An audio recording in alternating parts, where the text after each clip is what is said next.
Shalom à tous, que Dieu vous bénisse richement. Cet après-midi, nous allons recevoir le docteur Bob pour pouvoir discuter sur un sujet qui est très capital et très important dans ce message, ce précieux message que nous avons reçu. Donc, nous allons discuter notamment sur le thème sur le parent rédempteur. Et je voulais déjà savoir comment vous allez, le docteur Bob. Merci beaucoup, mon frère Sat. Merci de m'avoir reçu dans votre émission. Je vais déjà bien, par la grâce du Seigneur. Et c'est un privilège pour moi de passer dans votre émission que William Marion Branham parle. Ah, merci beaucoup parce que vous êtes venu ici en France, on ne pouvait pas passer sans pourtant, vous ne pouvez pas venir ici en France sans pourtant passer dans cette émission, que nous voulons que ça puisse se propager dans le monde entier, parce que notre objectif c'est que ça se répande et que nous ayons un grand réveil ici en France. Donc vous recevoir c'est un privilège, c'est un honneur et nous voulons discuter un peu sur ce thème autour du parent rédempteur, ce sujet qui a fait couler autant d'encre et de salive. Et donc c'est un peu ça. Et déjà, comment se passe votre séjour en France? Ah oui, non mais c'est excellent. J'ai craint d'ajouter quelques kilos. J'ai risque d'avoir des problèmes avec ma chère épouse Sandra que je salue. Mes enfants, comprenez, même l'église, si je viens un peu plus gros, c'est la France qui m'a un peu gâté. Je mange tout le temps, mais je m'efforce quand même à garder ma petite taille, mais qui était grosse déjà. Voilà, sinon ça se passe bien. Je loue le Seigneur pour ça. Alors, merci beaucoup pour cette réponse. Donc, nous voulons aborder le sujet sur le parent rédempteur. Donc, nous avons vu dans le monde du message, on a dit Branham sans mélange. Que Branham parle, parce que c'est notre mission. Nous voulons faire connaître le message de Branham. Et nous avons vu que Jésus est venu et il a dit tout est accompli. Et nous avons vu aussi Branham est arrivé, il a dit aussi tout est accompli. Comme il avait dit là-bas, il a dit, Branham, comme à l'est il a dit que tout est accompli, et à l'ouest on a dit aussi que tout est accompli. Alors, je voudrais venir sur cette question. Ma première question, c'est de savoir, entre William Branham et Jésus, les deux ont dit tout est accompli. Mais qui est donc réellement le parent rédempteur? Les deux, c'était des agneaux, parce que Jean-Baptiste a identifié l'agneau de Dieu qui ôte le péché du monde en voyant la colonne de feu au-dessus de sa tête. Et nous aussi, nous avons la photo de l'ange, là où nous voyons la colonne de feu au-dessus de sa tête. Et nous voyons qu'il y a deux agneaux. Alors, finalement, qui est le parent rédempteur? Merci pour la question, frère Sat. C'est une question pertinente. Mais si vous permettez, pour y répondre, il faudrait peut-être faire un petit exposé. Parce que c'est une question un peu difficile. Répondre du coup, est-ce que c'est Jésus ou c'est Branham qui est le parent rédempteur? J'aimerais introduire un petit quelque chose ici. Et dans cet exposé, bref, je crois que la réponse sortira de là, si vous permettez. Et par après, vous pourrez me poser des questions. Ça ira vite, c'est quelques minutes. Je voudrais avant tout, avant de répondre à la question, avant de parler de Jésus de Branham, nous voulons développer le concept parent rédempteur. C'est quoi un parent rédempteur? Lorsque nous disons parent rédempteur, nous voyons que c'est un terme composé. Il y a parent d'un côté, et il y a le terme rédempteur de l'autre. Alors j'aimerais développer ce sujet en prenant chaque mot qui compose le concept parent rédempteur. Et lorsque nous parlons, commençons par le premier concept, j'aimerais commencer par rédempteur. Lorsqu'on parle d'un rédempteur, on sous-entend la rédemption.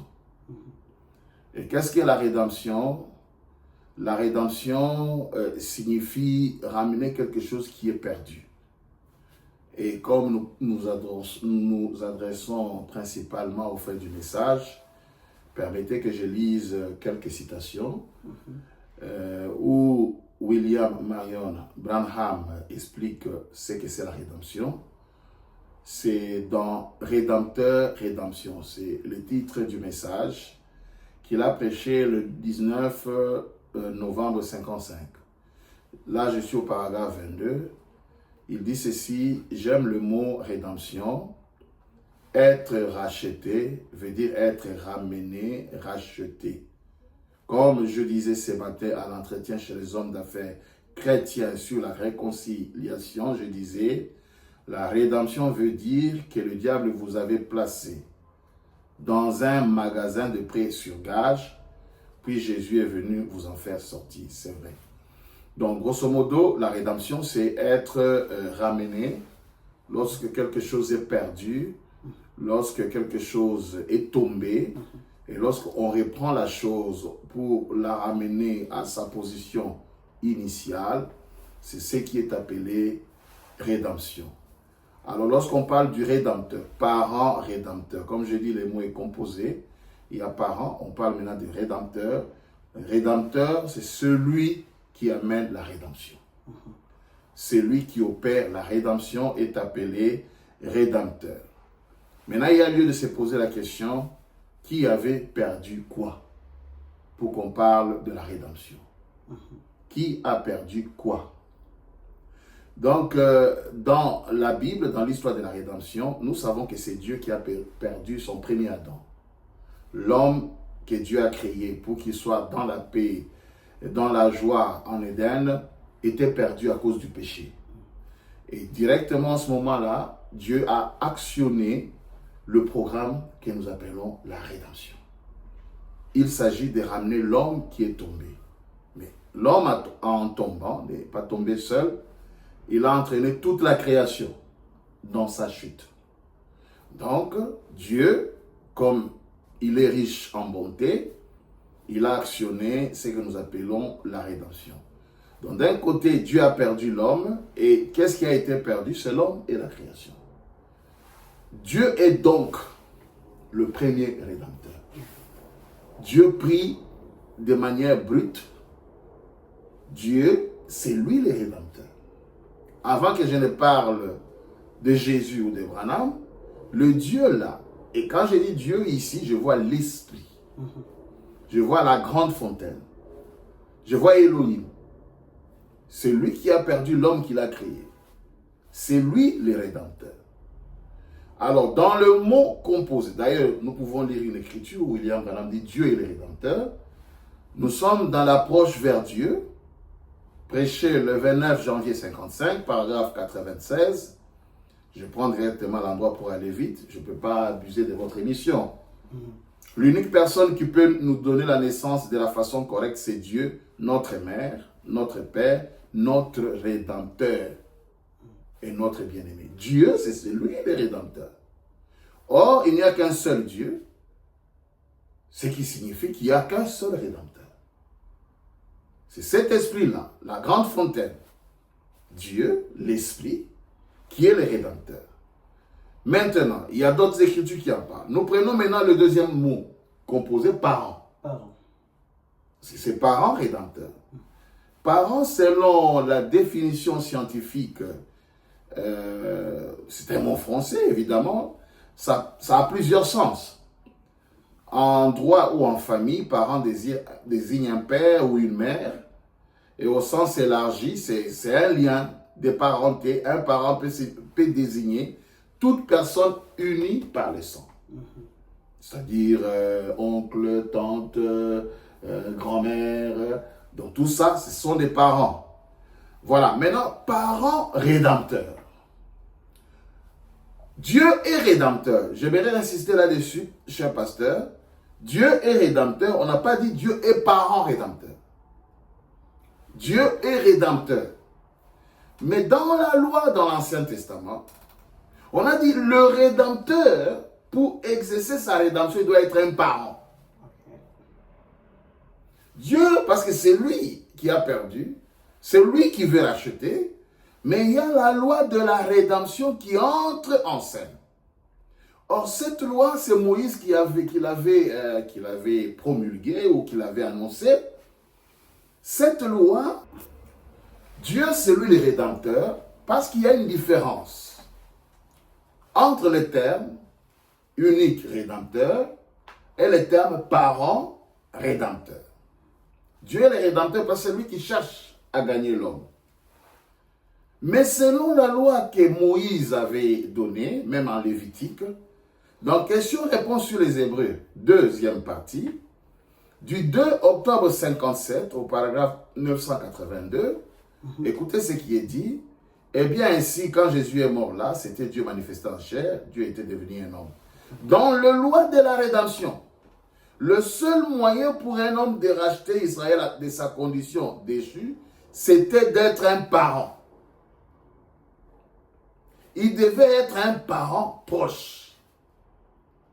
Ici, nous avons maintenant une équation. Dieu étant esprit dans sa nature, il est le rédempteur. Parce que tous les attributs étaient en Dieu au départ. Tout était en lui. Celui le grand rédempteur. Et il n'y a qu'un seul Dieu. Nous devons retenir qu'il n'y a qu'un seul rédempteur. Amen. Il n'y en a qu'un seul. Et étant rédempteur, maintenant pour racheter l'homme, Moïse avait évoqué plus tard, évidemment, certainement par inspiration toujours divine, pour racheter un homme, pour racheter la race déchue d'un homme, il faut absolument que le rédempteur soit un parent. D'où le mot composé, parent, rédempteur. Un parent, pas tout court, le parent seul ne peut pas rédempter, racheter. Le rédempteur seul ne peut pas racheter. Il faut que les deux mots soient unis pour former le concept parent-rédempteur. Et dans le loi de la rédemption, on a ajouté, à part le fait d'être parent, par exemple dans la divinité de Jésus, on dit, il doit être un parent rédempteur, il doit être digne, il doit être capable de payer le prix, il doit aussi, enfin, il y a 4 conditions, il doit être en mesure de faire un témoignage public. Les 4 conditions pour devenir réellement rédempteur de l'homme, tu dois d'abord être parent. Tu dois être digne. Digne, ça signifie que tu ne dois pas être redevable de la chose pour laquelle tu veux, de la chose que tu veux racheter toi-même. Tu dois être capable, c'est-à-dire avoir suffisamment de moyens, autrement dit, être riche pour payer et faire un témoignage public. D'où, vous comprenez maintenant la composition de ces concepts parents-rédempteurs.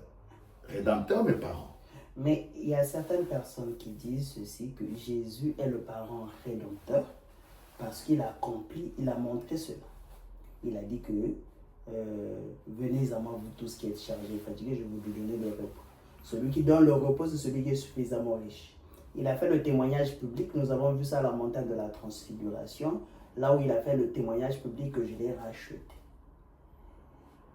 Mais non, si Jésus a accompli il a rempli ces 4 conditions, d'où est-ce que nous avons besoin encore de Branham?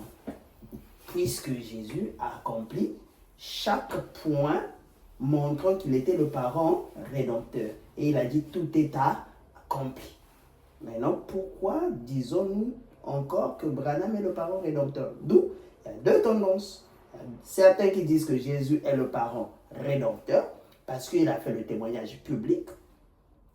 Il a montré qu'il était digne. Il a montré qu'il était suffisamment riche. Et il a accompli tous ces points. Il a montré qu'il était juste. Il a dit, qui m'accusera, quelle est cette personne qui m'accusera de péché? Donc il montrait qu'il était juste. Alors, comment pouvons-nous dire que Jésus est le parent rédempteur? Car il était l'agneau, il vient payer le prix. Mais comment disons-nous de l'autre côté, Branham est le parent rédempteur? Et là, il y a une troisième chose que vous avez ajoutée en disant qu'il y a Dieu qui est le parent rédempteur. Donc là, nous avons trois personnages. D'ailleurs, c'est là où je voulais que vous puissiez souligner cet aspect. Avant de parler de Jésus, nous devons voir d'abord Dieu. Quand il était avant le commencement, le grand Elohim, comme le grand diamant, il avait la qualité de rédempteur en lui. Mais le problème maintenant, c'est qu'il devait devenir parent. Or, Dieu est esprit. Dieu est esprit. L'unique rédempteur que l'humanité a, c'était le grand Elohim, c'était un esprit. Dans Rédemption, paragraphe 51, il dit ceci. Et alors, l'œuvre des parents, presque chaque érudit sait ce qu'il y avait à faire. La première chose, il devait être un parent. Il devait être un membre de la famille. Il devait être un proche parent. Et dans une bannière, prêché le 6e mois 53, au paragraphe 18, il dit ceci. Remarquez un parent rédempteur. Dieu. 3 points. D'abord, l'homme a été créé à l'image de Dieu. Et Dieu est esprit. Et puis, pour acheter cet homme-là, Dieu a dû descendre sous la forme de la chair du péché. Parce que l'homme étant pécheur, pour être proche parent de l'homme, Dieu qui est esprit avait maintenant l'exigence, je veux dire, l'obligation de devenir un homme. Pour répondre à l'exigence du parent, être parent. Il était rédempteur sans être parent. Il est dit à plusieurs endroits, nous le disons pour les téléspectateurs ou ceux qui suivent votre émission, lorsque vous regardez encore dans Dieu a une voix pourvue, a une voix à laquelle il a pourvu, il a prêché ça le 4 avril 54, au paragraphe 136 à 138, je prends 138. Remarquez, l'unique moyen pour Dieu de pouvoir acheter, c'est que Dieu devait descendre et devenir notre parent. Dieu était dans l'esprit. Dieu est descendu et il a été fait chair. Voilà, d'ailleurs, il faut que les gens comprennent que l'acteur principal de la rédemption, c'est Dieu esprit. Sinon, on va commencer à chercher, non, on avait deux rédempteurs. C'est d'abord cet être-là. C'est lui qui a perdu l'homme, c'est lui qui a créé l'homme, et c'est lui qui l'a perdu, et c'est lui qui devait le ramener. Il est dit en plusieurs endroits, mais écoutez ici dans Job, serviteur de Dieu, du 23 février 55, paragraphe 59. Maintenant, voici une grande image. Premièrement, un rédempteur, quelqu'un qui peut racheter un bien perdu en Israël. Vous, les prédicateurs, vous le savez. Cet homme doit être premièrement un parent. Il doit être un proche parent, pas un parent éloigné, un proche parent. Et comment Dieu a-t-il jamais pu devenir un proche parent?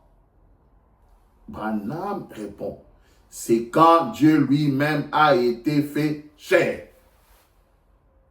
Voilà que, pour répondre à cette exigence, le grand Elohim est devenu homme. Cela rejoint directement Jean 1.1. Au commencement était la parole était avec Dieu, la parole a été faite chair. La parole s'est fait chair justement pour nous donner le produit qu'on cherchait, le parent rédempteur. Pas seulement le rédempteur, mais le parent rédempteur. Donc si je comprends bien, Dieu esprit ne pouvait pas être seulement, il ne pouvait pas être parent, donc en soi il avait les attributs d'être parent rédempteur, mais pour les manifester, il fallait qu'il se fasse chair. Exact. Mais donc une fois qu'il s'est fait chair, donc on peut se poser, est-ce qu'il s'est fait chair quand il est venu voir Abraham? Est-ce que c'est là-bas où il a manifesté son titre de parent rédempteur? Ou quand il s'est fait chair en Jésus, qu'il a manifesté ce titre-là? Ou quand il s'est fait chair en William Branham? C'est une très très bonne question. Ici, je vous appelle journaliste, bien que vous soyez pasteur Sat. Une très bonne question. Dieu s'est fait chair, c'est vrai, devant Abraham. Parce que Frère Branham a dit il y a 3 étapes de la parole. Parole faite chair, exact. Donc si vous prenez cela, ça veut dire les petits pas, tu fais la rédemption chez Abraham. Vraiment, c'est une bonne question, comme je le dis. Chez Abraham, il n'a pas pu réunir toutes les conditions. Pourquoi? C'était effectivement Dieu, mais le corps qu'il avait pris, c'est la terre qui a été maudite en Éden. Dieu, en Éden, après la chute, avait maudit la terre et la terre était déjà maudite. C'est pourquoi on dit que nous tous, nous naissons avec le péché d'Adam. Dieu était dans un corps maudit. On dit que Dieu avait pris la poussière et il est entré dedans. Il n'y avait pas encore d'expiation. Maintenant, vous allez remarquer que pour Jésus, c'était une nouvelle création. Dieu a créé une nouvelle terre dans le sein de Marie.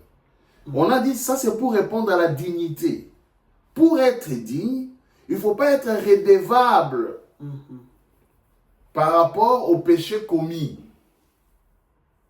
Et chez Abraham, il est venu pour faire exemple. Et il n'était pas dans un corps tout à fait pur. Parce que c'était cette terre qui a été maudite depuis l'Éden. Voilà. Alors la rédemption maintenant devait commencer avec Jésus. Pourquoi? Parce que Dieu, c'est pourquoi d'ailleurs la colonne de feu n'est pas entrée dans Jean, parce que Jean avait la même condition que l'homme d'Élohim, c'était la même terre ici maudite. Et Dieu devait créer une nouvelle cellule de vie dans le sein de Marie. Voilà l'importance de la naissance virginale. Donc, la naissance virginale de Jésus, c'est aussi un sujet qui fait couler l'encre. Mais nous allons aborder ça peut-être plus tard. Mais donc, la naissance immaculée, c'est-à-dire virginale, c'était la réponse de la chute en Éden. Oui, en partie, parce qu'on peut naître virginalement, et quand on n'a pas la divinité en soi, mais c'était ça, même dans la brèche, William Branham dit, la naissance virginale nous a donné le produit. Vous voyez? Parce qu'il fallait quelqu'un qui ne soit pas redevable lui-même. Moi, j'ai une dette de frère Sat. Frère Modeste a une dette de frère Sat. Moi qui ai la dette aussi de vous, je dis je vais payer la dette de frère Sat. Je ne suis pas digne, parce que moi-même je suis redevable. Il faut quelqu'un qui soit né sans péché. Quelqu'un qui n'a pas de problème avec le péché. Il n'a pas un corps maudit. Il n'a pas été maudit. C'est lui qui a même de payer. Voilà, la naissance virginale nous a fourni le produit. Donc, Dieu est devenu un homme. Dieu est devenu un homme. Il est descendu. D'ailleurs, dans la conférence pour l'abondance ne nuit pas, la conférence avec Dieu, du 20 décembre 59, paragraphe 38, il dit, là, Dieu faisait la conférence et il parlait avec les anges et tout. Et puis les anges lui ont posé la question, comment vas-tu descendre? Comment vas-tu le faire, Père? On demandait les anges. Il a dit, je vais devenir l'un d'eux. Ma loi en rapport avec la rédemption dit qu'il faut un proche parent et alors il me faudra devenir un homme moi-même.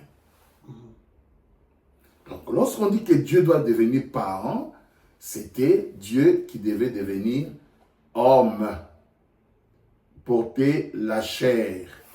C'est ce qui nous a donné Jésus. Voilà pourquoi nous allons maintenant, parce que là, nous arrivons maintenant presque à la question. Est-ce que c'était Jésus et Branham? Là, nous arrivons maintenant à Jésus. Je crois que la démarche est bien comprise. Nous comprenons que le Rédempteur, c'est le grand Elohim, mais qui doit devenir parent pour faire en sorte qu'il soit maintenant un Rédempteur parent. Et pour être parent, il doit naître dans la race des hommes, il doit venir dans la race des hommes. Et la naissance virginale de Jésus a produit les produits, a fourni les produits. Dieu s'est incarné en Jésus. ça a produit ce qu'on appelle le parent rédempteur. Donc, il est parfois aberrant de voir certains ministres refuser que Jésus puisse être le parent rédempteur. Alors que le message a des citations, plusieurs citations qui montrent clairement que Jésus est le parent rédempteur. Et je vais le lire tout de suite. Mais avant de le lire, j'aimerais encore ajouter une chose. La rédemption a deux parties. Ça, c'est très important. Dans le plan, dans la conférence des dieux, il s'était dit, pour racheter l'homme, je dois le faire en deux temps. Et nous pouvons lire rapidement les deux citations. Un paradoxe du 17 janvier 65, paragraphe 42. La rédemption a deux parties. La rédemption a deux parties. Sortir d'eux et entrer dans. Ça, c'est un terme. Il répète encore dans le Dieu qui est riche en miséricorde, prêché le 19 janvier 65, et la rédemption comporte deux parties distinctes. Sortir d'eux et entrer dans. Et lorsque vous regardez dans l'Ancien Testament, la rédemption qui signifie ramener, les Hébreux, lorsqu'ils devaient rentrer dans la terre promise, ils devaient sortir de l'Égypte pour entrer dans la terre promise. Il y avait deux fleuves ou deux cours d'eau. Ils devaient sortir de la mer Rouge et entrer en traversant le Jourdain. Or, dans notre temps, cela explique deux actes majeurs de la rédemption, qui est payer le prix et faire valoir le droit du rachat. Il y a le fait de payer le prix, la première partie qui est sortir d'eux, et il y a le fait de venir réclamer la chose qu'on a rachetée. C'est Dieu souverainement, il n'a pas voulu faire la rédemption en un seul temps. Voilà maintenant, vous allez comprendre pourquoi la rédemption est sectionnée en deux. Le grand esprit qui vient, comme la rédemption devait se faire en deux parties, il a payé le prix et racheté. Or, dans les deux parties, il doit absolument être un homme. Parce que si il n'est pas homme dans l'une des parties, cette condition de parent rédempteur lui sera retirée. Or, dans la première partie, il vient, il a payé le prix, il est devenu ce que nous appelons le Seigneur Jésus. Voilà la citation maintenant. La puissance de Dieu pour la transformation. Du 11 septembre 65, paragraphe 9. Père Céleste, nous sommes rassemblés ici ce matin pour t'adorer, pour te remercier, pour te louer, de nous avoir envoyé Jésus, notre Rédempteur. Vous voyez? Est-ce qu'on peut dire non à ça, à moins d'être sorcier? Jésus, notre Rédempteur, est-ce qu'on peut refuser? Non, c'est William Branham. C'est William Branham. Prenons le premier sceau. Et beaucoup de gens aiment cette écriture du premier sceau. Le premier sceau 283. Et Jésus, son nom sur terre, c'était Rédempteur Jésus.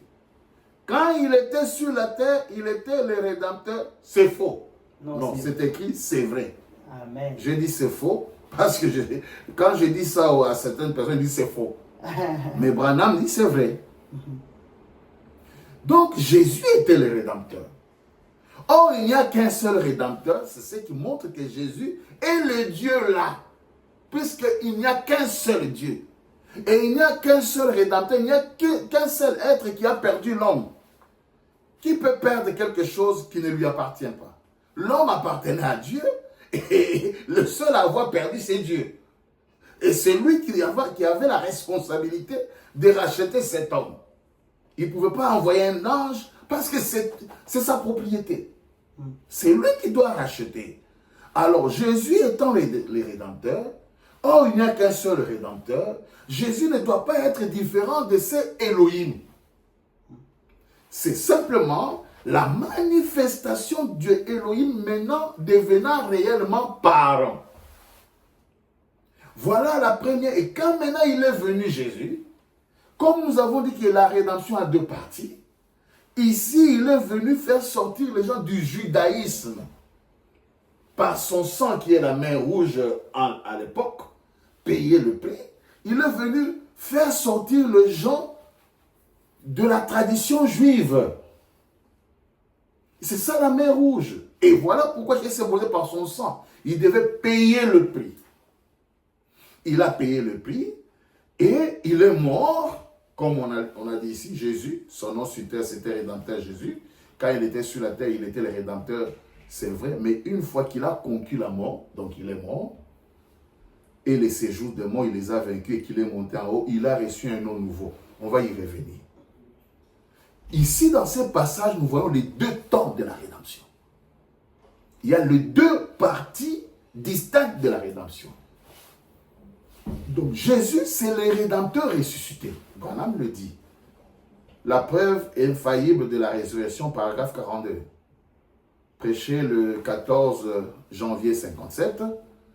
Tous les fondateurs des sites, des Jaïns, de toutes les religions sont morts. Leurs fondateurs sont morts. Mais nous avons une tombe vide.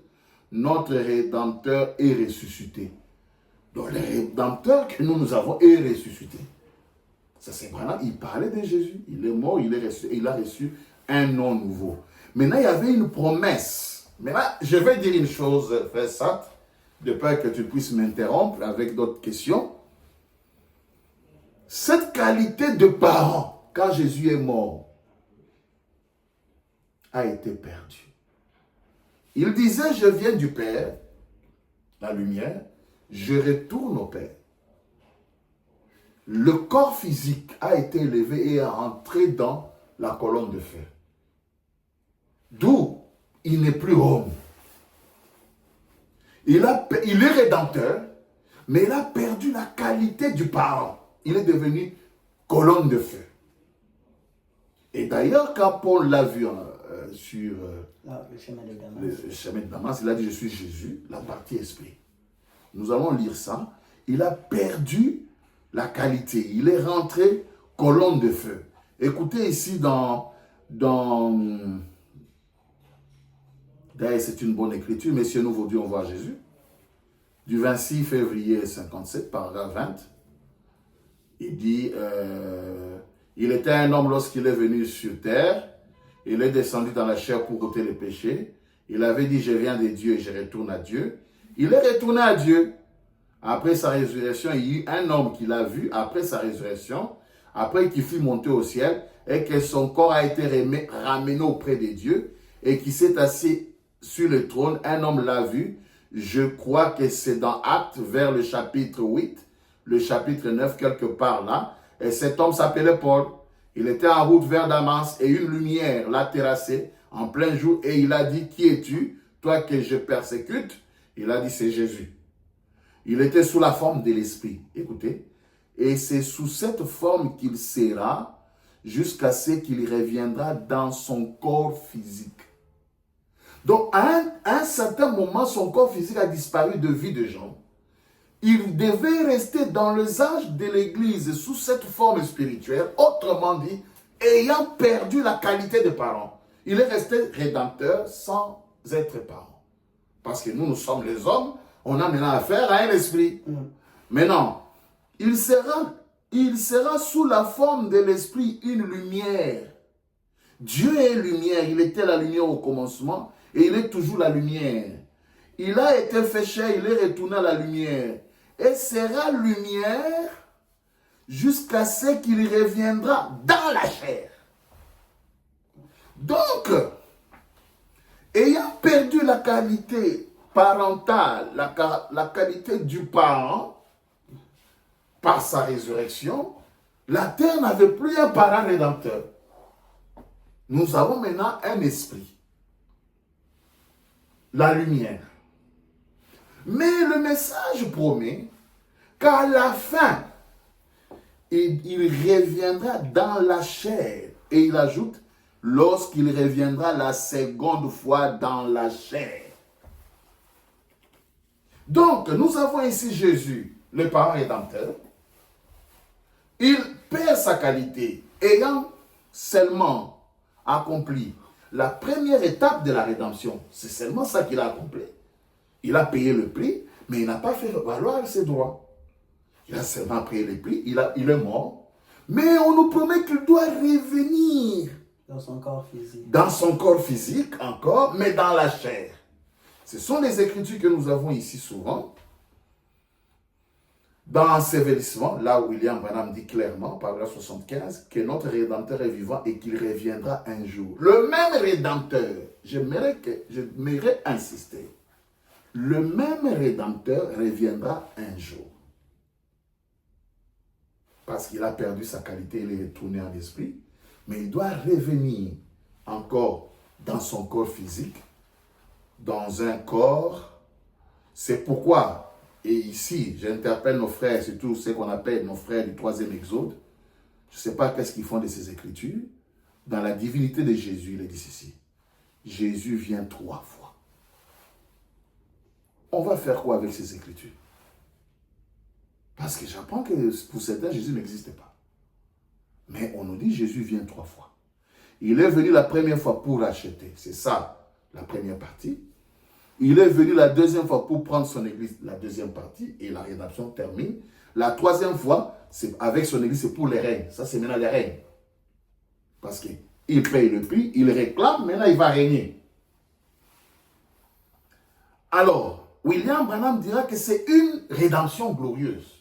Toutes les 2 parties, c'est la même rédemption.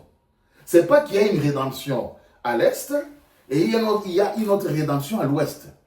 C'est la continuité de la même rédemption. Il est dit dans question-réponse sur les Hébreux. 2e partie du 2 octobre 57. Il dit ceci, au paragraphe 545, ensuite Jésus revient sur la terre. Les Juifs, que sont-ils? Les eunuques du temple. Et quand Jésus revient, il vient avec l'épouse. Jésus vient 3 fois. On va faire quoi avec ces écritures? Jésus ne vient plus. Jésus vient 3 fois, mes frères. Il vient la première fois pour racheter son église. Il vient la deuxième fois pour prendre son église, réclamer son église.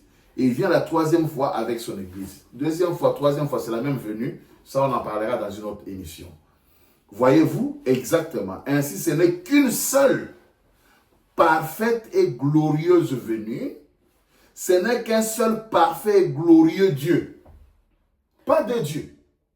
Donc, pasteur, sans pourtant vous interrompre, en vous écoutant, puisque vous avez dit c'est le corps physique de Jésus qui va revenir, c'est 3 venues. La première, il vient payer le prix. La seconde, il vient pour enlever. Et la 3e venue, il vient pour régner. Oui.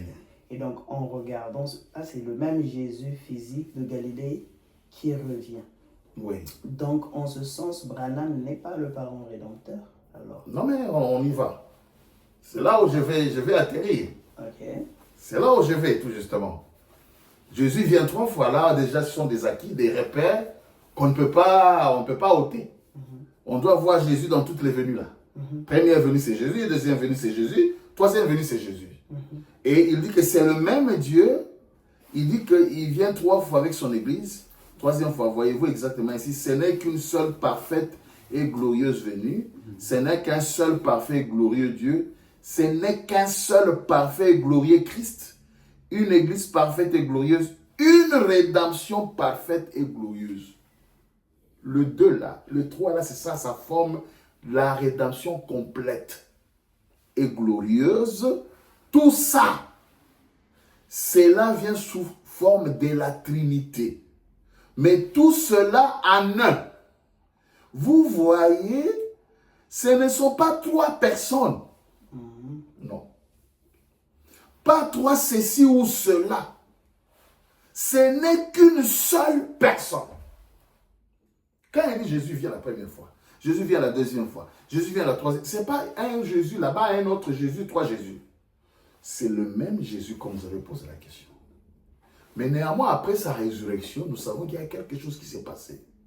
Il est allé à la droite, il a d'abord reçu un nom nouveau,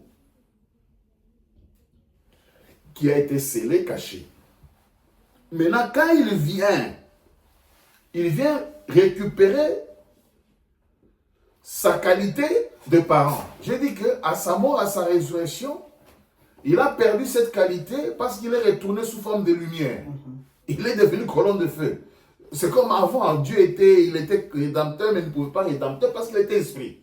Lui, il a retrouvé cette position-là, le corps physique est allé se cacher dans la colonne de feu. Et c'est tout. Et à la fin, il devait revenir avec son corps physique. Et c'est là où nous avons des écritures, comme dans le 4e psaume, où il dit ceci, il parle toujours, la première venue en tant que mortel, il vient 3 fois. Christ en 3, voyez-vous? Observez Christ à sa première venue en tant que mortel pour verser son sang et mourir. C'est ça, sortir d'eux. Pas vrai? Ça, c'est sa première venue. La deuxième venue, c'est l'enlèvement. C'est ça, faire valoir. Il réclame. Nous les rencontrons dans le ciel immortel. À sa troisième venue, il est le Dieu incarné. Ah! Quand il revient là avec un corps glorifié, il doit s'incarner quelque part. Il doit s'incarner quelque part. Parce que lorsqu'on dit incarné, incarné provient du terme chair. Hein? Incarner la chair. Donc ça signifie être chair. Et il est dit encore dans le 4e sceau, écoutez, 166, mais quand notre Seigneur apparaîtra ici sur la terre, il montera un cheval blanc comme neige, il sera complètement et entièrement l'Emmanuel, la parole incarnée dans un homme. Voilà où maintenant nous allons arriver à Branham. La parole incarnée dans un homme.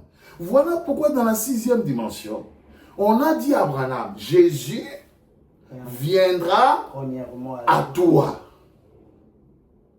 Et c'est toi, nous n'allons pas le voir. Nous n'avons pas besoin de le voir. C'est toi qui nous le présenteras à nous. Aujourd'hui, nous ne connaissons pas d'autre Jésus que le Jésus que Branham a prêché. On n'a jamais connu Jésus. L'unique Jésus que nous pouvons connaître, c'est celui que Branham nous présente. Quand il dit que, messieurs, nous voulions voir Jésus, tourner les regards vers Jésus, ce n'est pas le Jésus des églises de réveil. Hein? Non, non. Branham a son Jésus. Et il dira que le Jésus qui vient ici, peut-être, il viendra en costume. Voilà.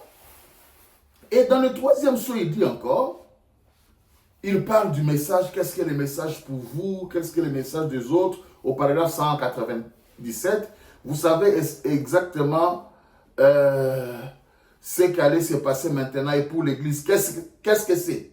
La parole incarnée, faite chair au milieu de son peuple, écoutez, à nouveau.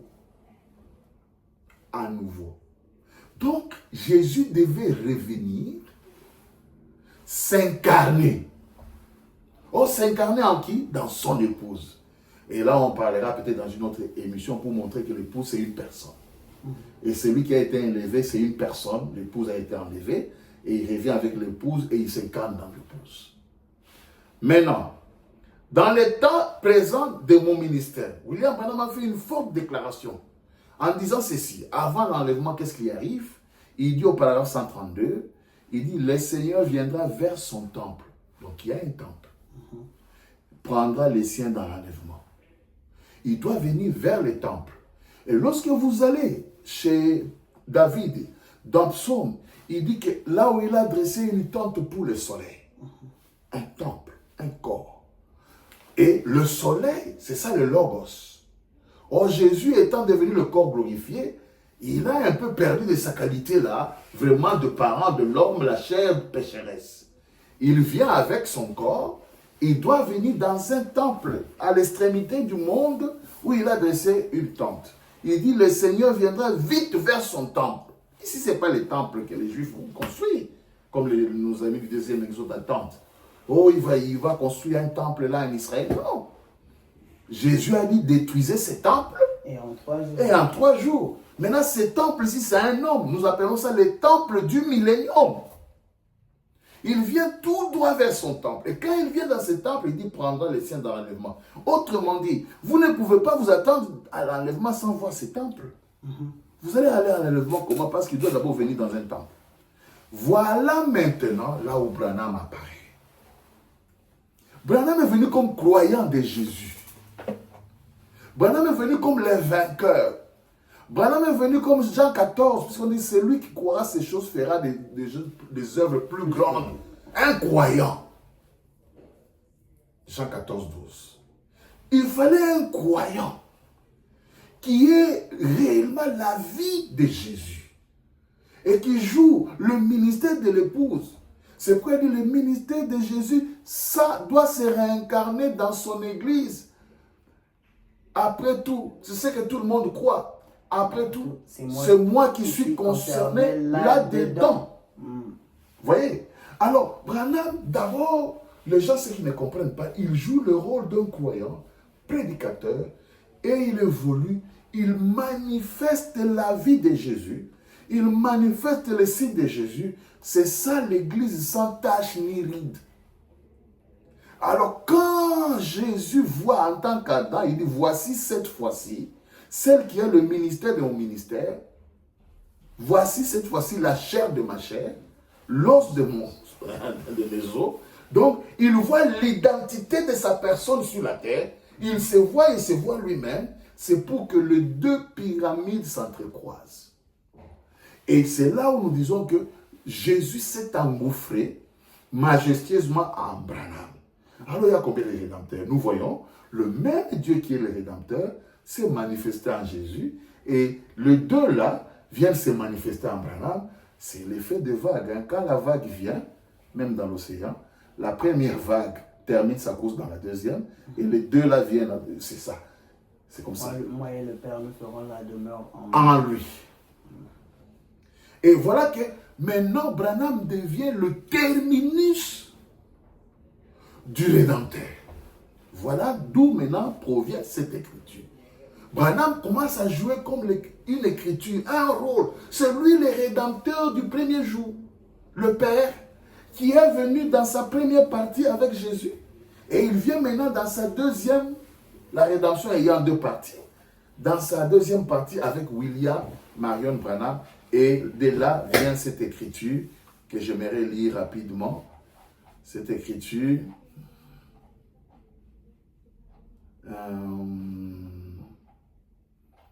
Oui.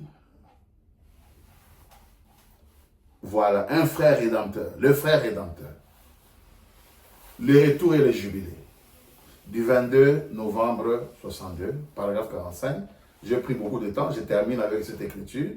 Si les serviteurs riches, un homme, je saute là, quel beau type nous avons ici. Ou plutôt, quelle belle image de Christ. Comment un pèlerin, là, dans l'esclavage, vendu aux villes riches là-bas, vendu aux richesses de l'organisation, mais un soir, un frère de sang, qui savait qu'il était là, mit sa Bible sous le bras et alla à sa recherche. Un parent, ici pas d'un parent qui viendra avec la Bible, un parent, parce que le même esprit, il est né dans la même... allait l'appeler à sortir de ces groupes. Il est le parent rédempteur. Oh, comme le tableau en fut merveilleusement peint dans le livre de Ruth. Un frère de sang, avec la Bible sous son épaule, ira chercher son frère perdu. Et il termine dans le parent rédempteur. Donc, quand toute la divinité descend, quand Jésus revient dans sa seconde venue, nous avons là un rédempteur qui vient jouer le dernier rôle qui est traverser le Jourdain pour régner.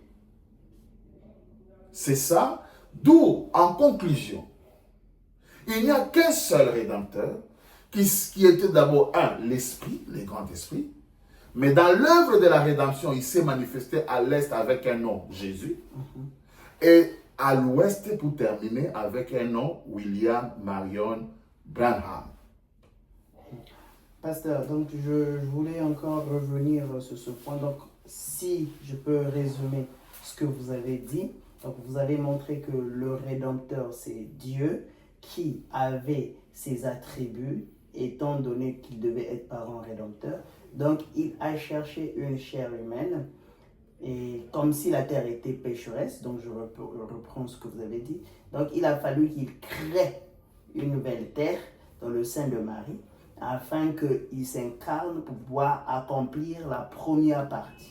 Exact. Ensuite, il est devenu lumière, il a perdu cette qualité de parent. Exact. Et donc, du coup, lui et le Père, ils viennent faire demeure dans un autre tabernacle. Amen. Emmanuel, la parole incarne. Exact. Donc, d'où ces deux tabernacles, c'est simplement les tabernacles d'un même Dieu qui vient jouer les rôles. Exactement, frère, c'est ça. Donc, si je peux résumer ça comme ça. Mais donc, du coup, pour savoir, puisque il a été dit que celui qui paye le prix, c'est celui-là l'agneau. Aujourd'hui, nous identifions William Branham comme étant l'agneau. Parce que nous avons vu la lumière au-dessus de sa tête. Et comme étant Jean-Baptiste, nous disons, voici l'agneau de Dieu qui ôte le péché du monde. Parce que c'est comme ça qu'il a identifié l'agneau de Dieu. Mais non, si nous avons vu cela en William Branham, la lumière au-dessus de sa tête, et nous avons dit, voici l'agneau de Dieu qui ôte le péché du monde, ça veut dire qu'il doit venir ôter le péché. Oui, c'est le même agneau, c'est vraiment la même question. C'est le même agneau. D'abord, si nous commençons avec l'agneau, vous allez voir qu'il y a un agneau qui a été immolé dès avant la fondation du monde. On n'a jamais immolé deux agneaux dès avant la fondation du monde. Il est l'agneau qui a été immolé dès avant la fondation du monde, dans la pensée de Dieu et en agneau. William Marion Branham dit, 4000 ans plus tard, cela s'est manifesté à la croix. Ça, c'est Jésus. Il a payé le prix. Mais cet agneau devait revenir.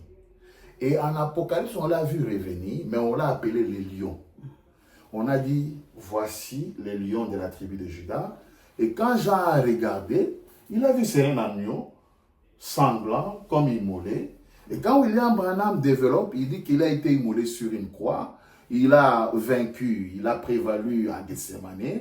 Vous voyez, le même agneau a fait le voyage de l'Est à l'Ouest. Et ici, William Branham dit, il devient lion. Donc là, l'agneau ne pouvait mourir qu'une seule fois. Parce que même avant le commencement, il a été immolé une seule fois. L'agneau est immolé dès avant la fondation du monde. On ne devait pas l'immoler deux fois.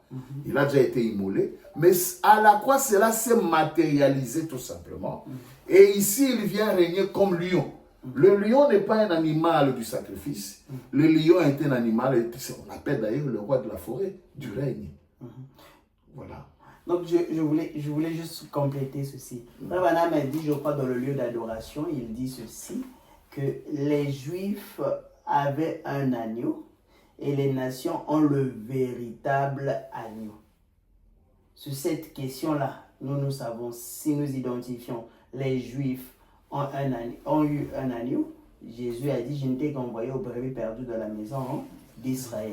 Donc, si on peut identifier comme ça, Jésus était l'agneau des Juifs. Et ici, on a dit, les nations ont le véritable agneau. Nous regardons, William Branham avait la lumière au-dessus de sa tête, c'est le véritable agneau pour les nations. Les Juifs avaient un agneau. Les Juifs, d'ailleurs, avaient des agneaux. C'était les agneaux à quatre pattes. Nous savons que l'histoire juive, jusqu'à l'arrivée de Jésus, ils avaient des agneaux. Ils faisaient ce qu'on appelait la fête des expiations, et c'était des agneaux à quatre pattes. Et quand Jésus est venu, vous savez que Jésus dit que William Branham dit que Jésus c'était la croix, la grâce, la main croisée de Jacob, c'était la croix. Donc cet agneau qui est venu pour le juif a été rejeté par les juifs. Prochainement, nous lirons des Écritures. Et il y a eu la main croisée qui montre la croix. C'est cette même agneau-là qui est venu couvrir les âges de l'Église. Tous les âges de l'Église étaient couverts par l'agneau Jésus. Le sang de Jésus. Le sacrifice de cet agneau. Oh, les âges de l'Église, c'est déjà les nations. Ça a commencé avec Paul. Et tout ça, les nations, c'est ça le véritable agneau. Le véritable agneau est pour les juifs et les gentils. Et tandis que les juifs avaient un agneau en type, et leur agneau en type, c'est l'agneau de quatre pattes qu'ils avaient tout le temps. Un animal qu'ils sacrifiaient régulièrement dans leur âge, cet âge de l'Église, ce n'était que ça. Parce que dans leur cet âge. Mais quand le vrai agneau est venu, ils l'ont rejeté. Cet agneau-là, cette expiation plutôt, ne leur a pas été appliquée. Ils n'ont pas reconnu leur expiation, mais nous, les nations, nous l'avons reçue pendant 2000 ans. Mais à la fin, on dit que les Juifs reviendront reconnaître, non pas qu'on va tuer l'agneau, mais ils vont reconnaître leur expiation qu'ils avaient rejetée. Cela rejoint l'histoire de Joseph. Joseph chassé, jeté dans le trou, on a mis le sang dans sa robe, c'est là où il y a la mort. Alors Joseph a changé de forme, il va en Égypte, on coupe ses cheveux, on coupe sa barbe, il porte une autre tenue, la transfiguration, il commence à s'habiller comme un Égyptien, il change de langue, au lieu de parler l'araméen, il commence à parler l'Égyptien. Et quand ses frères viennent, ils n'ont plus vendu Joseph là-bas en Égypte, on ne l'a plus tué. Sinon, on va les vendre interminablement, on va commencer à les vendre, et pas, il va apparaître maintenant, je ne sais pas, chez les Larry là-bas. On ne veut pas le vendre encore, on a vendu Joseph une seule fois. C'est ça les types. Mais ici, vous voulez que les Joseph, on les revende. Pour qu'il aille où maintenant? On va le suivre encore où? Donc, il a été vendu une seule fois. Maintenant, quand il arrive là en Égypte, ses frères n'ont que fait à les... Qu'est-ce qu'ils ont fait? Ils n'ont fait que le reconnaître. Et quand ils l'ont reconnu, ils se sont mis à pleurer. Ils lui ont posé la question, d'où te viennent ces blessures? C'est de la maison de mon père.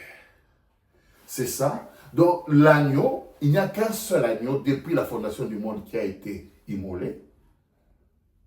L'agneau immolé dès avant la fondation du monde, pas deux.